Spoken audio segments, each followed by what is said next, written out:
All right, guys, so here we have your tab. I got Mr. Rory here who's going to be doing your walkthrough. He's going to teach you a little something about the coach. So you're up, Rory.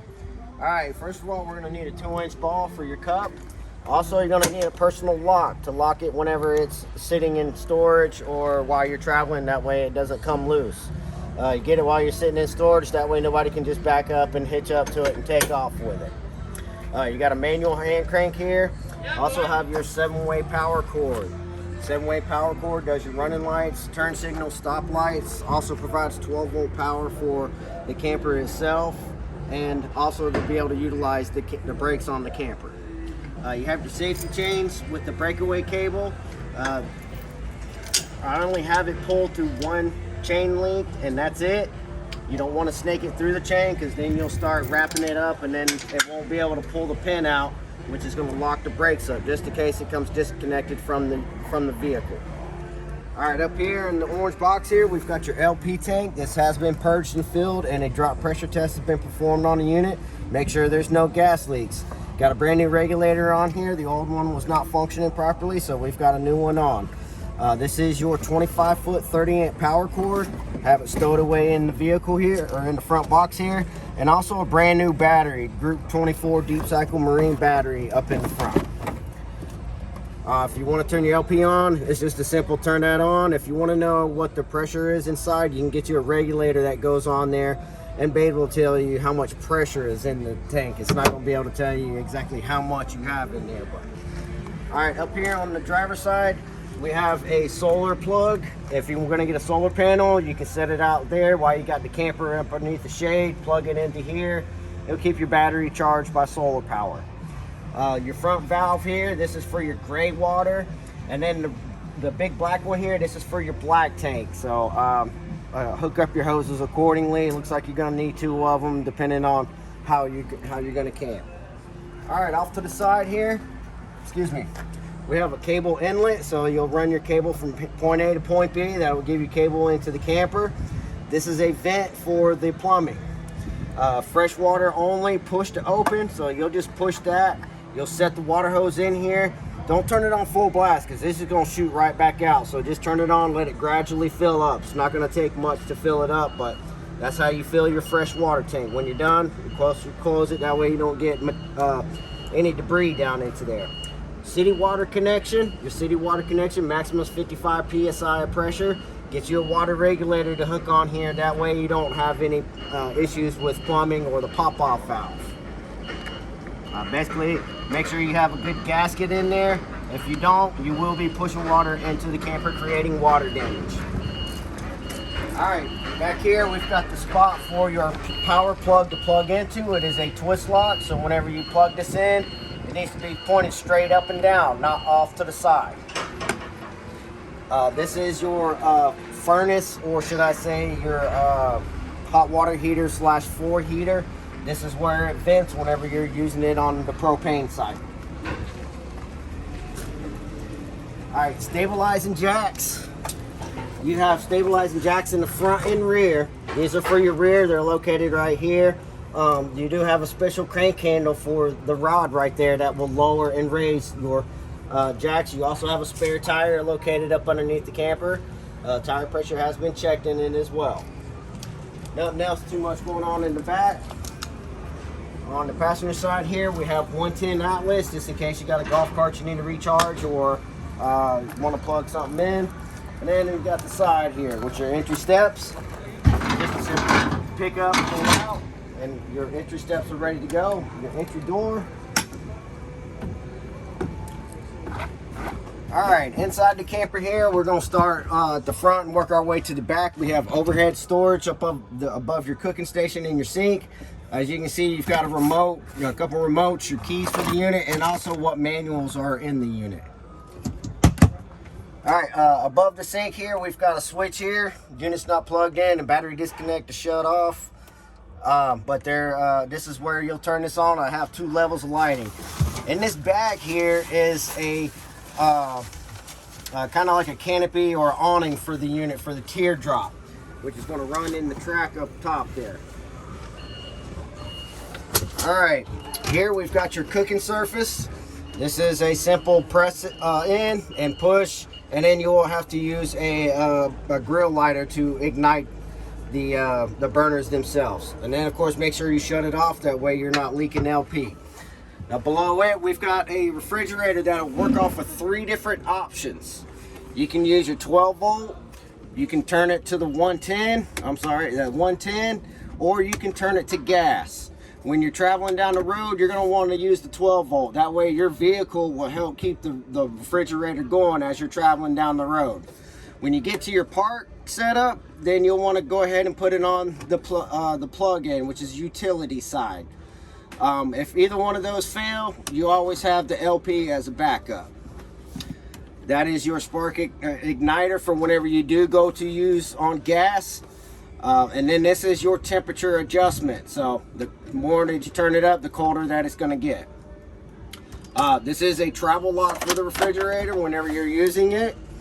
And that's pretty much it right there. And then we'll lock that in. That way the fridge door doesn't come open while in transport. You have a little bit of storage up underneath here and also some vents. All right, the kitchen sink.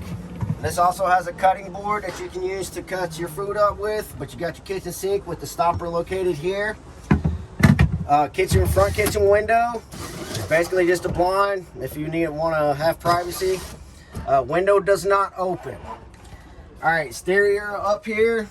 Whenever we got the power on, you just basically turn that on. This is a CD DVD player, and does not have Bluetooth capability, but you do have a USB charge port that you can plug into, or use an audio video auxiliary.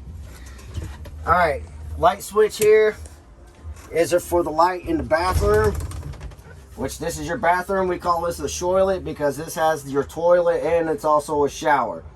You got a light up top here, your shower head up top there. Somebody's already had an upgraded one in there, so you'll definitely get a good shower in there.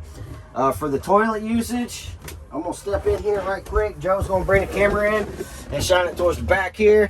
This is the handle that you're going to use to flush the toilet. So whenever you're done using the bathroom, you just simply pull that and pull that and flush your toilet. Back behind here, we have an access. This is for the water pump. If you hear any vibration coming up this way, it's because the water pump is right here.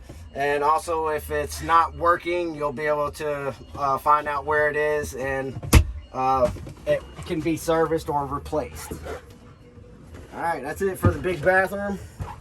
All right, underneath the sink, we have some stuff here. Also have a 110 outlet plug in over there. And looks like they left you some toilet paper. This is not a storage. That is your freshwater tank right there. So if you see that thing turning pink, that means you need to replace that or rinse that thing out. But you can also check your level of your fresh water tank from there as well. All right, 110 outlet here. Also have 12 volt charge ports or plug-ins. The air conditioner here, this is a 110 regular window unit. You'll just simply turn it to high cool and adjust your temperatures accordingly. Also have vent flow or airflow adjustments in here as well. Always keep your air filters clean. As you know, clean air filter makes cold temperatures.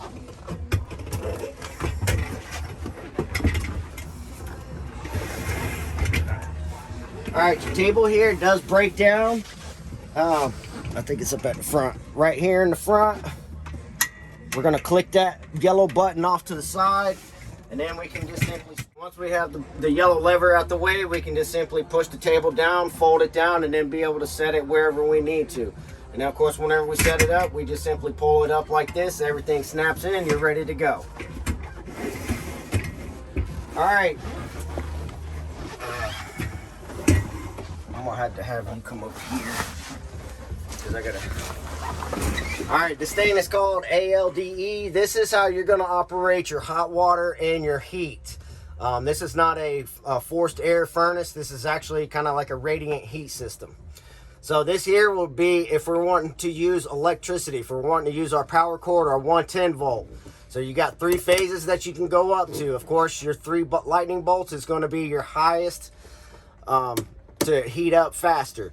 LP, if you want to use the gas on that, you just simply press that one up to the flame. That allows the heater to operate off of LP.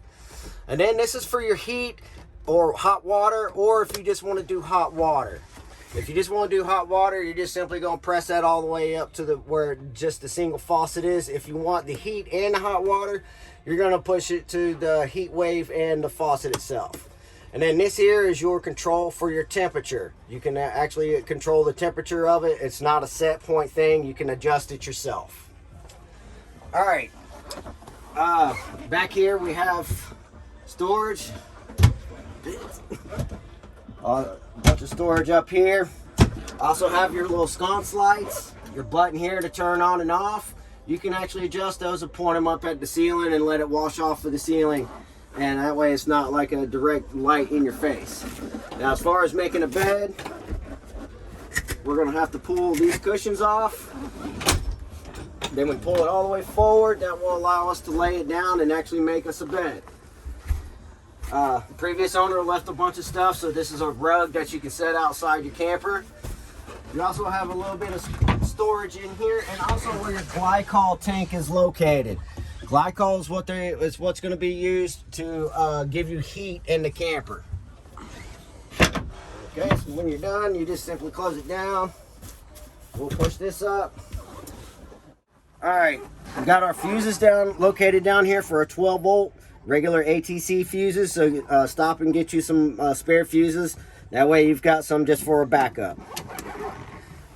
All right,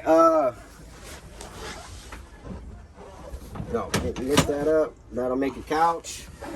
Also, up underneath here, this is where you're gonna find your heating stuff at. This is for your hot water and for the radiant floor heat. You can make adjustments on some things down here. I advise you not to.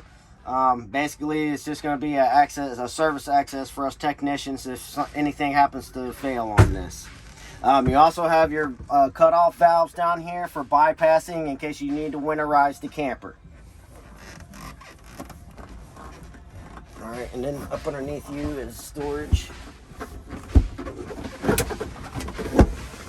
All right, up underneath the seat on the passenger side, there's this hand crank for your stabilizing jacks. It's got the funky little cutout hole in it. There is also an access door on the side there for quick and easy access. That way you don't have to remove your cushions. And then we have the windows on each side. These have just a screen, or they have a private shade. You can separate the two, or you can use the two together. As far as opening your windows, you do have to press these buttons in anytime you're going to move these cranks around. So make sure you always press those in. If not, you're going to break it and it's not going to be able to stay put. You have the screw arms here to keep the window propped open if it's a nice cool day and you want to get some fresh air in. And also there is a little track right here that you can slide these into. And this will leave just enough space for air to get through, but not water. So if it's starting to get a little hot and steamy in here, you can just crack these open. That'll help keep the camper aired out. All right.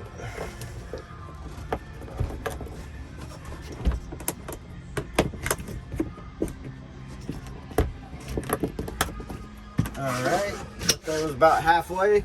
And last, we got the exhaust fan up top here.